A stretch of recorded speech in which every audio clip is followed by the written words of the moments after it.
Hello viewers, నేను మీ భరచంద్ర. మీరు చూస్తుంది ఏబిఎన్ ఆంధ్రజ్యోతి. ఈరోజు మనం శ్రీ వరాహలక్ష్మీ నరసింహస్వామి వారి ఆలయం సింహాచలంలో ఉన్నాం.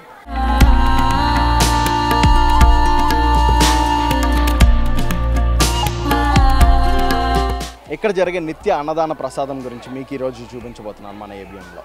ఈరోజు మనం ఆ అన్న ప్రసాదం ఎలా తయారు చేస్తారన్నది చూసి భక్తులు అన్న ప్రసాదాన్ని ఎలా స్వీకరిస్తున్నారు అన్నది తెలుసుకుందాం.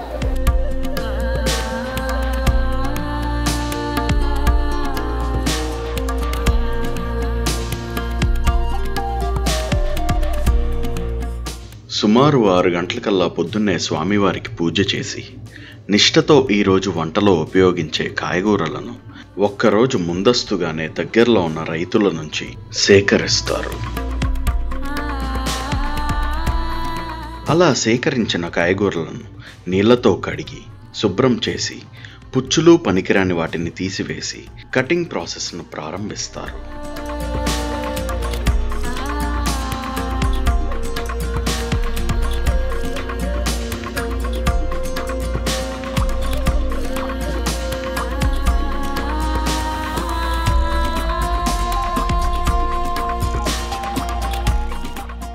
ఇక్కడ మొదట అసిస్టెంట్లు పప్పు, కూర, సాంబార్, రోటి పచ్చడికి కావలసిన కాయగూరలను కోసి సిద్ధం చేస్తున్న సమయంలో ప్రధాన వంట మేస్త్రి సాంబార్ మరియు పప్పుని ఉడికించడం కోసం నీళ్లను మరిగిస్తూ అదే సమయంలో కూర కోసం నూనె వేసి పోపులను సిద్ధం చేస్తారు.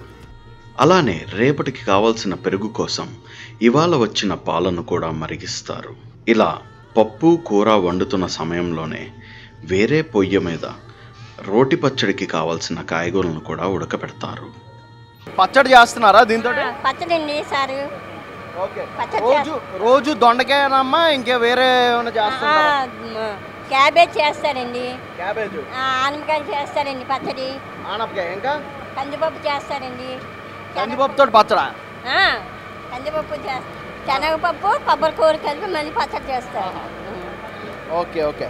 అయితే ఒక 4-5 రకాలు అయితే పచ్చళ్ళు తయారు చేస్తుంటారా? అవునండి, చేస్తామండి. దగ్గర 4 నుండి 5 వెరైటీల వరకు పచ్చళ్ళు ఒకరోజు రిపీట్ అయింది, మళ్ళీ నెక్స్ట్ డే అయితే రిపీట్ చేయకుండా చేస్తుంటారంట. ఇక్కడ దగ్గర ఒక 3 బస్తాల వరకు దొండకాయలను అయితే ఉడికించి పచ్చడి అయితే చేస్తున్నారు మన ఎదురుగా. ఇక్కడ కనిపిస్తున్న చింతపండు పులుసు కూడా సాంబార్లో వేయుటకు సిద్ధం చేశారు. ఆ రోజు వంటలో కూర కోసం వంకాయ, టమాటా, బంగాళదుంపను కలిపి వండారు. చక్కగా ఉడకబెట్టిన బంగాళదుంపను కాగిన టమాటా, వంకాయలో కలిపి ఎంతో చాకచక్యంగా వండుతున్నారు. మామూలుగా ఇంట్లో వంట చేయటానికి ఇలా భారీ మొత్తంలో వండటానికి ఎంతో వ్యత్యాసం ఉంటుంది. ఇక్కడ ఎంతో నైపుణ్యం ఇంకా అనుభవం కలిగిన వారినే వంటశాలలో నియమించారు. ఇక్కడ 75 కేజీల వరకు పప్పును ఒకటేసారి ఉడకబెట్టి అందులో కొంత పప్పును సాంబార్ కోసం వేరు చేశారు. ఆ రోజు ఆకుకూరను కానీ కాయగూరను కానీ అదే ఉడుకుతున్న పప్పులో వేసి తయారు చేస్తారు. ఒక్కోసారి పప్పు టమాటా, ఒక్కోసారి గోంగూర పప్పు, ఒక్కోసారి వచ్చి తోటకూర పప్పు, ఒకసారి ఆనపకాయ పప్పు, మామిడికాయ పప్పు కూడా చేస్తారు. మామిడికాయ పప్పు చేస్తారు. అయితే ఈ రోజు అలా గోంగూర ఉంటారంటే రేపు దోసకాయ కానీ ఆనపకాయ కానీ వేస్తారు. అలాగనమాట. రోజుకు ఏదో కలుపుతారు పప్పులో, ఏదో ఒక వెరైటీ ఉంటుంది, ఏదో వెరైటీ ఉంటుంది. ఇలా చూస్తూ ఉండగానే వంటశాలలో ఎవరి పనిలో వారు నిమగ్నమై హడావడిగా ఉన్నారు. అలా ఉదయం 9 అవుతుండగా వంటశాల నుండి ఆవిర్లు పొగలతో టెంపరేచర్ చాలా పెరిగింది. ఎంత వేడిలో అయినా చెమటలు చిందిస్తూ భక్తుల కోసం శ్రమను మర్చిపోయి ఇది కూడా ఆ దేవుని సేవగా భావిస్తూ ఎంతో భక్తిభావంతో ఉన్నారు ఇక్కడ ఉద్యోగులు.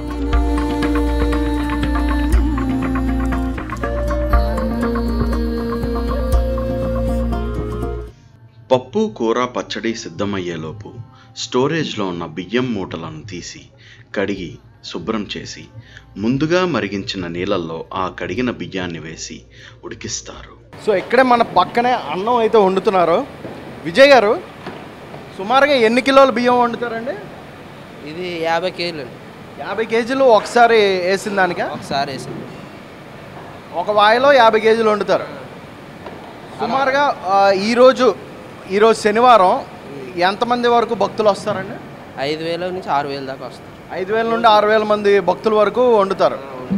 మరి ఎన్ని వాయిలు పడతాయండి? ఇది 40 బస్తాలు పడతాయి. 40 బస్తాలు. ఒక వాయిలో 2 బస్తాలు వేసేస్తున్నారు. వాయిలు అలా 3 గిన్నెలు ఓకే, 3 గిన్నెల్లోనే వారుస్తారా? వారుస్తూ ఉంటాం. ఆ తర్వాత ఆ భారీ పాత్ర నుండి వడకట్టడానికి రంధ్రాలు ఉన్న బాండీలో వేశారు. గంజి మొత్తం వేరయ్యాక ఆ అన్నాన్ని భక్తులకు వడ్డించడానికి వేరే పాత్రలోకి మారుస్తారు. ఇక్కడ ఉన్న వారంతా కూడా వంటలో ఎంతో అనుభవం కలిగిన వారు. ఈ భారీ వంటకాలను చాలా అలవోకగా ఎన్నో సంవత్సరాలుగా పనిచేస్తున్న వారే. వారి యొక్క పనితనాన్ని చూసి నాకు ఆశ్చర్యం కలిగింది. వంట మొత్తం సిద్ధమయ్యాక ముందు స్వామివారికి నైవేద్యం పెట్టి సరిగ్గా 11:45 గంటలకల్లా భక్తులను డైనింగ్ హాల్లోకి ఆహ్వానిస్తున్నారు. భక్తులు ఓన్లీ విశాఖపట్నం నుండే కాదు, పలు రాష్ట్రాల నుండి, ఒరిస్సా, బెంగాల్ నుండి, ఇంకా చాలా రాష్ట్రాల నుండి, చాలా ప్రాంతాల నుండి అయితే మనకి ఇక్కడ మనం చూడగలుగుతున్నాం. వచ్చిన భక్తులంతా కూడా స్వామివారిని దర్శనం చేసుకున్న తర్వాత ఇక్కడ అన్నప్రసాదం కోసం వెళ్ళడానికని ఇంత పెద్ద లైన్ అయితే కట్టారు. ఇక్కడ ఉన్న భక్తులందరూ కూడా మన వెనక నుండి లోపలికైతే వెళ్తున్నారు.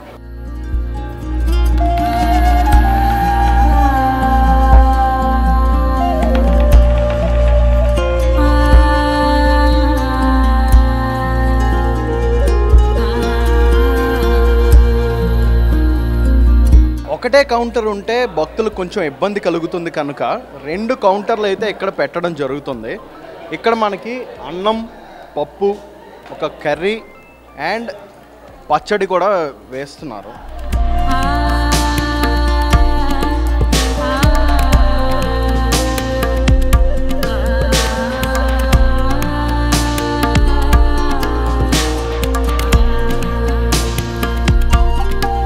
సో ఇక్కడ మనకి కొందరు స్వచ్ఛందంగా వాళ్ళంతట వాళ్ళే స్వామివారి సేవ కోసం అని చెప్పని ఇక్కడ దేవస్థానం దగ్గరకు వచ్చి ఇప్పుడు ఇక్కడ జరిగే అన్నదానంలోనే పాల్గొంటున్నారు. ఇలాగా స్వచ్ఛందంగా వచ్చారు కదండి, ఏ డేస్లోనే వస్తుంటారు? సాటర్డే, సండే వస్తుంటామండి. హుండీలు ఎక్కింపుకి వస్తుంటాము. ఏవైనా కార్యక్రమాలు అయ్యేటప్పుడు ఫోన్ చేస్తారు, వస్తుంటామండి. ఓకే, ఇలాగా అంటే ఎవరైనా కూడా వచ్చి ఇలాగా సేవలోని పాల్గొనొచ్చు, జాయిన్ అవ్వచ్చు. ముందుగా మేడంని కన్సల్ట్ చేస్తే వాళ్ళు మా మేడం గారు చెప్తారు పలానా రోజు రమ్మని. ఏంటి మీ ట్రస్ట్ పేరేంటి? మురళీకృష్ణ సేవా సంస్థ అండి. మురళీకృష్ణ సేవా సంస్థ. Okay okay. సో ఎంతమంది వరకు వస్తుంటారండి మీ సంస్థ నుండి? సాటర్డే, సండే మటుకి 25 మెంబర్స్ కన్ఫర్మ్గా వస్తాము. 25 మెంబర్స్ కన్ఫర్మ్గా వస్తాం. ఓకే. సో ఇంకే డేస్లో వస్తుంటారు? చందనోత్సవం, కళ్యాణోత్సవానికి వస్తుంటాము, గిరి ప్రదక్షిణకి వస్తుంటాము. అందరూ ఆడవాళ్ళు ఉంటారా, మగవాళ్ళు కూడా వచ్చి? జెంట్స్, లేడీస్ అందరూ కలిపే వస్తారు, అందరూ కలిపే చేస్తుంటారు. Okay okay. స్వామివారికి ఇలాగా సేవ చేసుకోవడంలో మంచి ఆనందం అది కలుగుతుంది? ఆనందంగా ఉంటుందండి సేవ చేయడానికి. తెల్లవారు వస్తుంటాం మేము, సాయంకాలం 7 ఇలాగ అవుతుంటుంది. మేము సేవ చేసుకొని వెళ్తే చాలా ఆనందంగా ఉంటుంది, సంతోషంగా ఉంటుంది. దేవుడి దర్శనం చేసుకొని వెళ్తాం మేము ఇంటికి.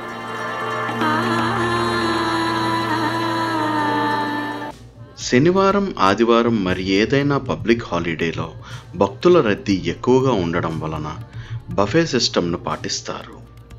తక్కిన రోజుల్లో బంతి భోజనంగా వడ్డిస్తారు.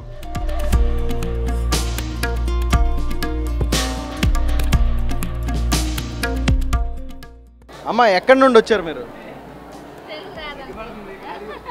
తెలుగు రాదా? ఓకే. ఒరిస్సా నుంచి వచ్చాం. ఒరిస్సా నుండి వచ్చారు. స్వామిని దర్శించుకున్నారా?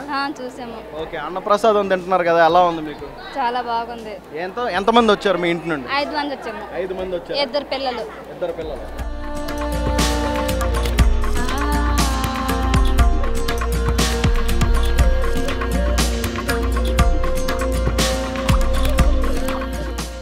అక్కడ కౌంటర్లో ఉన్న ఫుడ్ ఫినిష్ అయిపోక ముందుగానే ఇక్కడ ఉన్న కిచెన్ నుండి సేవకులు మళ్ళా ఇంకొక అన్నాన్ని అయితే మళ్ళీ తీసుకుని వెళ్ళి భక్తులకి ఏమాత్రం ఇబ్బంది కలగనివ్వకుండా చూసుకుంటున్నారు.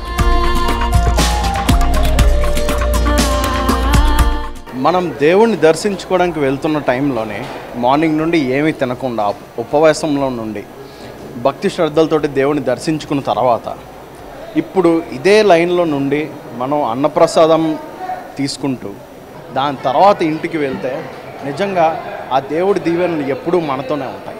ఇక్కడ ఒక నోటీస్ బోర్డు కూడా పెట్టారు, do not use your cell phones అని చెప్పి. సెల్ ఫోన్లు స్విచ్ ఆఫ్ చేసి ఆ దేవుని నామస్మరణలో ఈ ప్రసాదాన్ని తినే భాగ్యం అయితే మనకు కలుగుతుంది. అన్ని దానముల కన్నా అన్నదానం చాలా గొప్పదని చెప్పని అందరం అంటుంటారు.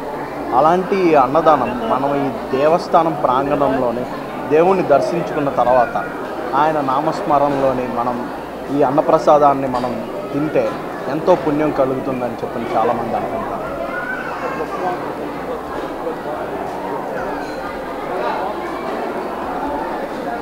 దేవుణ్ణి స్మరిస్తూ ఈ అన్నప్రసాదం తింటుంటే నిజంగా ఒక డివైన్ ఫీలింగ్ అయితే కలుగుతుంది. రుచికి మాత్రం నిజంగా చెప్తున్నాను, ఎంత బల్క్ కుకింగ్ చేస్తున్నా సరే టేస్ట్ చాలా అంటే చాలా అద్భుతంగా ఉంది.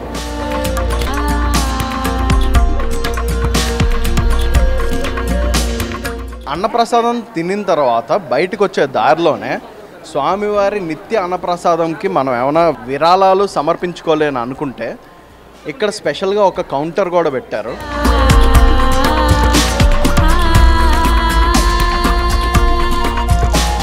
మేము ప్రతి సంవత్సరం ఇక్కడికి వస్తూ ఉంటాము. గిరి ప్రదక్షిణలు కూడా చాలా బాగా చేస్తాము.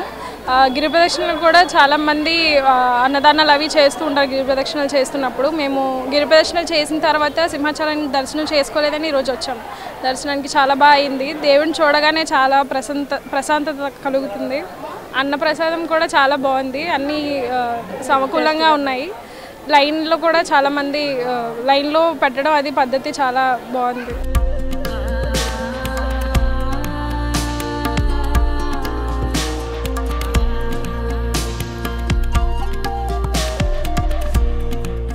మళ్ళీ ఇంకొక ఇంట్రెస్టింగ్ ఎపిసోడ్లో ఇంకొక గ్రేట్ టెంపుల్ని మీ ముందుకు తీసుకుని వస్తా.